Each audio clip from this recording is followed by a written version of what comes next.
I'm back. Still on Morning Ride, Thursday's edition. It's time to look at the papers. Let's see what our tabloids are saying today. First, we begin with the Daily Times. And on the Daily Times, we have DTN at 100, Ambassador Dele Cole, Aremoshegu Osoba, Chief Onyema Ugochukwu, Mr. Sam Amuka Pemu, Prince Nduka, and Prince Nduka confirmed attendance at event. Okay. We really don't need that. One terror group took 90% of Nigerians' ransom in 12 months. That's according to intelligence report. And now we'll move to the Daily Sun. The Daily Sun says, Tinubu orders national threat assessment, 5-year defense plan. That's it on the Daily Trust. ADC demands arrest of Kuje Council chair over eviction threats. That's it on the Daily Sun. We'll move to the Nigerian Tribune. We're just taking the screaming stories on each paper. The Nigerian Tribune has it on Southern Middle Belt leaders to FG. Drop proposed ranching scheme for FCT, Plateau, and 4 other states. Rider says demand full disclosure of ranching sites and legal instruments. Seek answers on size of land, ownership structure, funding sources. One on consequences of seizing community lands. And that's it on Nigerian Tribune. This day newspaper has it. FG unveils 140 billion naira social protection plan to tackle poverty. And we move to the Vanguard, which says NFF president, other board members resign. And you want to know why they resigned? You can grab a copy of the Vanguard newspaper. Despite fall in crude price, petrol hits 1,212 naira per litre. And I will move to the Nation newspaper. The Nation has it. Federal government unveils 5-year strategic security operations plan. And we have the top strip. Trump revokes 200,000 U.S. immigrants' visas. That's hot. All right, the Punch newspaper. On 2027 politics, Atiku, Tinubu face-off widens over subsidy and $16 billion power projects. And we have presidency, that's a rider.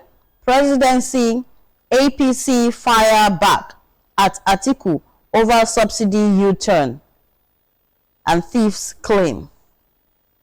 Our restore targeted petrol subsidy boosts Nigerians' purchasing power, Atiku insists again. That's another political promise. Atiku's subsidy plan, desperation of the most pitiful kind. This according to the presidency. APC challenge ex-VP to prove thieves, claim in court. And that's it on the Punch. Let's look at the New Telegraph. On the New Telegraph, our lands not dumping grounds for controversial policies. Southern Middle Belt leaders. And these are concerning the FG's proposed ranching scheme. Okay. Online Council Nigerians demand accountability from elected leaders. Saudi Arabia executes Nigerian for drug smuggling. Oh, that's painful. We'll move to the Daily Trust. On subsidy, presidency's 19 trillion naira claim triggers debate. And we have families of children killed by diphtheria recount ordeal. And that's on health. The Daily Independent is next. Tight money, low appetite, cap bank credit at 59.7 trillion naira. FG launches Ramco to drive 3 trillion naira renewable energy push. Okay, and we have next paper, the Guardian newspaper. Design flaws in new roads, public facilities leave PWDs stranded. Atiku insists on subsidy as presidency challenges funding. Funding cities, 19.1 trillion naira burden. And then we have experts seek FCCPC's intervention as fan defends hailing service ban. Okay, so that's it on our papers this morning. And let's quickly come back and see what our analyst, Bonnie Akeze. Good morning, sir. Good to have you. Good morning, Renina. Good morning, sis. Yeah, so we really do have too many heavy stories on the tabloids this morning. So let's begin with this story. Tinubu orders national threat assessment, 5-year defense plan. Yes, let's look at that story. 5-year defense plan. National threat. Do you think, with the way things are going, do you think that this threat can actually be curbed, no matter the year of the plan, no matter the year they plan or they have to strategize? Why not? It can be crowded. No matter how, I was listening to Brigadier General Neche, retired, and on TV yesterday when he was talking about this insecurity, the fight against insecurity, and he said, perhaps we have done so much, but perhaps there are things we have not done. So I think that is kind of thinking that impelled the president to come up with this plan, 5-year defense plan and security assessment. Yeah. So it is a normal thing, a conventional thing any government could do. When you are carrying out, implementing some policy, when you are targeting to achieve certain things, there's a point of time you do a review, an appraisal, rapid appraisal. So know whether you are going to change course, whether you are going to, there's something you are going to intensify, and so it is the systematic way to move. That's how I put it. Yeah, a systematic way to move. Okay. Well, let's see how that turns out. You said it's very, very possible that security can be, the security threats can be curbed. Of course, you just keep stroking, and you get to the point you get the right stroke, and you trigger the right outcome, and you get results. Okay. All right, so let's quickly look at this on the Southern Middle Belt leaders to federal government. This is about the ranching system. It says drop proposed ranching scheme for FCT, Plateau, and 4 other states. What's your take on it? They are saying that they don't want that scheme to be brought to their state. It should be left for the FCT and Plateau. So how does using federal intervention to acquire land for private livestock business reconcile with the Land Use Act of the 1978?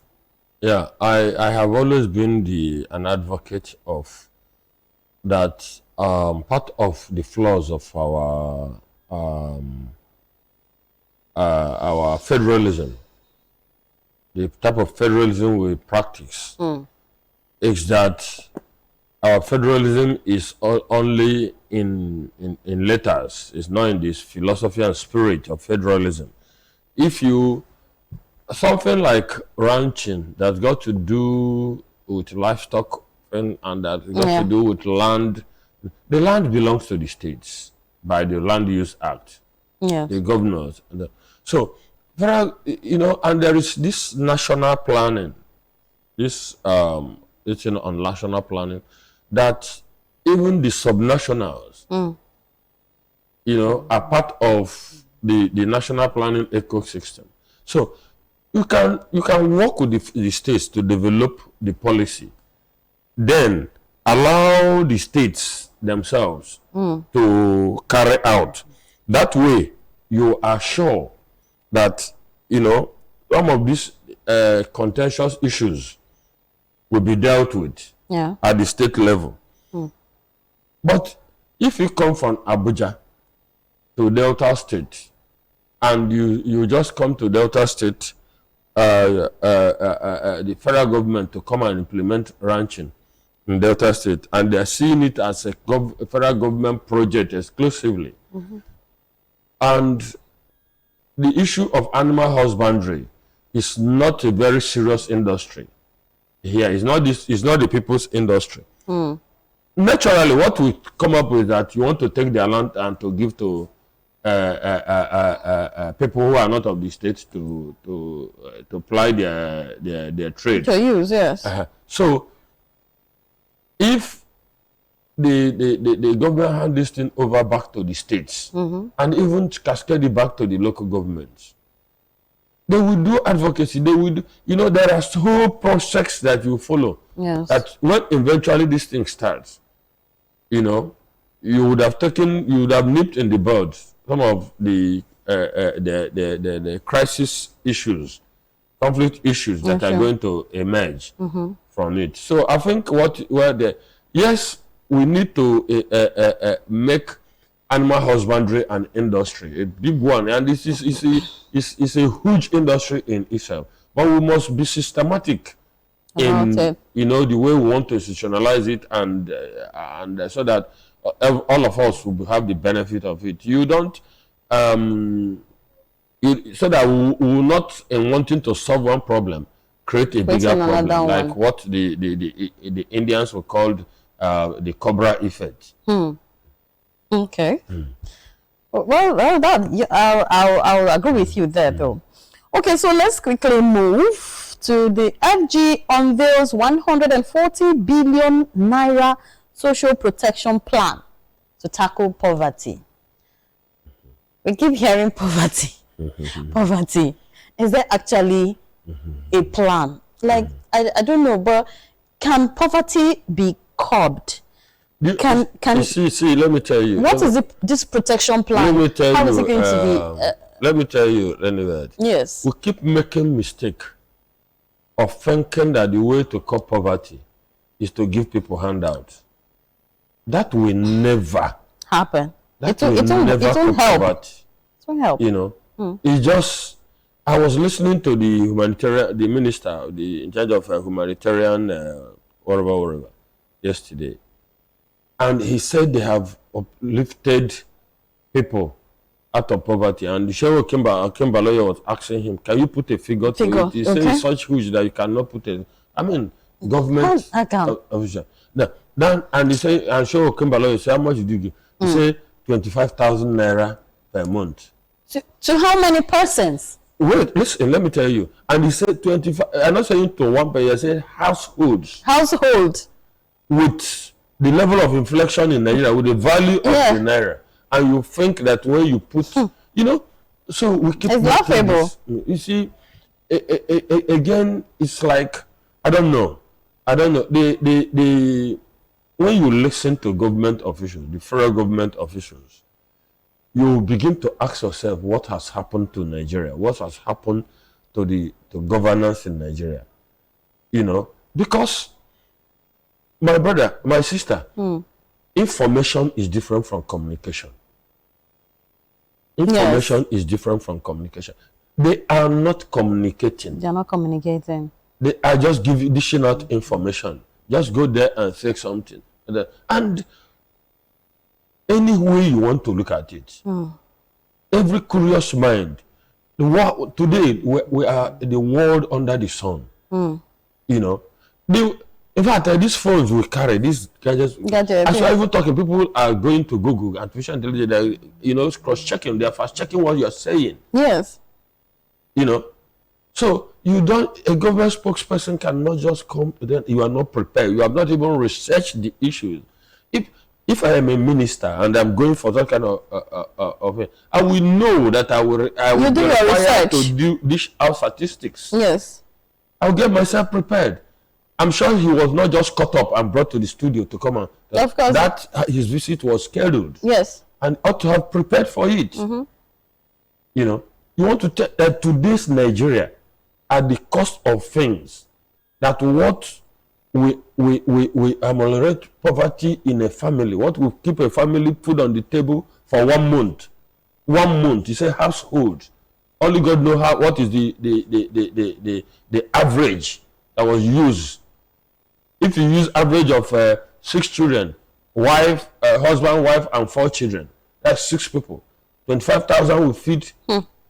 25,000 in present day Nigeria. I'm telling you. We feed 6 people. Okay, let's even say husband and wife and 2 kids, 2 children. 4 people, 25,000 will feed them at the cost of living in Nigeria today. Come on, we're joking. See, let me tell you, if we don't, the governments have always worked. There's something people should know. There is no government in this country, there's no regime in this country that will not have some achievement to their credit. True or false? True. You must find it. But what we're saying, the primary objective of government, the welfare of the citizen, are we meeting it? Yes, there have always been economic growth. But governance is not about government balance sheet. It is about the transformation that we're saying in 2026. More people in Nigeria now have a better standard of living than we had in 2020 or 20, you know, and we can see that the progression is steady. It's steady, yes. That is when we know that our nation is working. It's moving. I thought people talk about why people that Nigerians even will leave a decent job here and go abroad to do menial job. Go to Europe and America to do menial. The menial job is making their life more comfortable. The pay is there. So what you think is worse, the condition, what you think it is worse, it is still better than what you look at the executive position, a big position here. You have a point. So the net out difference is, how is it impacting on your life? You know, yes, you may be treated with ignominy. You may be, but like my friend used to tell me that when he was his boss that time, he would call him all sorts of names. He would say, "Well, I came here to learn something and to prepare myself." What he said, the man will insult him, insult his father, insult his mother. Imagine. He said, "No problem. At the end of the day, give me all them." Today, the guy is a big guy. And you know what? He's the one sustaining that man that was insulting him. Imagine how the tables turn. Yes. But he had that orientation that prepared him, you know, that you have to go through this. You know, you have to go through this. It's like somebody who has burnt his bridge. There's no going back. There's only, you can only go from. You know, again, you see, that is where the type of education, the type of socialization we have in our society counts. You know, we are a people that we are our what they call it, gratification expectation is short. We're not ready to prepare. We're not ready to endure this period of getting prepared. Yes. You know, so that we get to our system. Everybody, we are prepared for the casino world. Just throw in the coin and you get a jackpot. We don't want to pass through. You just throw the coin and get the jackpot. You know, so even to the extent in our in our public policies. You can bring something to a local government chairman, governor, and you look at it, gestation period, the period you will take, you say, before this thing will start using result, my tenure would have finished. I will go there and another person will take the glory. You know? That's a very poor mentality. That is why you have seen there is no policy continuity. There is no policy continuity. Once a tenure finishes, that is the end of Solomon grounding. Whatever so have you not seen that we always have this SASA program go through from Obasanjo? We have the needs, the National Economic and Empowerment Program needs. When we were at the state, they have the seeds. At the local government, they have the needs. Yes, we have the seed. Yes. We left there. When Obasanjo left, Yar'Adua came with the 7-point agenda. Yeah. Oh. Yar'Adua came with the 7-point agenda. Yes, when Yar'Adua died and Jonathan took off, yes, Jonathan came with transformation agenda. Although incorporated much of the policies and programs of the 7-point agenda. You know, there was a level of continuity. Yeah. But how Yar'Adua's 2020, how much of it did you hear when after he died? He passed. Then, after Jonathan, the 2020 this thing was supposed to be in course. Did you hear APC government in 2015 ever referred to the 2020? It was the policy direction that projected that Nigeria would be among the top 20 economies in the year 2020. So that was the agenda 2020. You know, so that then Buhari came with the economic recovery and whatever they call it, development program. With all the extent. The same party this time around, the same party, and the same people who consistently say Buhari administration was in the right direction. And the same people, all the people, the governors, the APC governors, they will continue the good work of their government. The same people are the people coming today to say they met a broken economy. Yeah, but I don't think it's about the party this time around. I think it's about the individual. No, the defense, when the government spokesperson, that's why I say they are not communicating. They are just giving information. Because we have the internet done. We're in the world, we're in the ICT age. Yeah, you're correct. We'll go back to what you said during Buhari time, that the party was in the administration was on course, that you continue from where it stopped, that it's doing very well, Nigerians will bear pain, it will only take them. But you just said it now. How many persons are willing to go back to look at where the past administration stopped? They all want to bring their own, agenda. So what I'm saying is, it is so when you are saying what you are saying, no, you are not communicating because we know where we're coming from. We know what you said yesterday. We know, so even though yes, maybe you were not true, there's nothing wrong for me saying, oh, this thing was not the way I thought. Okay. Now when I eventually got had opportunity of looking at it more in depthly, I discovered that it was more than what it was. There was something to it that made the eyes. Don't let me be. I mean, it will be. It looks so when I make it look like I have fooled you. I will just start saying that as if you are so demented that you will not remember all I have said yesterday. You know. Yes. You know. So that is not how nations grow. That is not how the task of governance is not easy.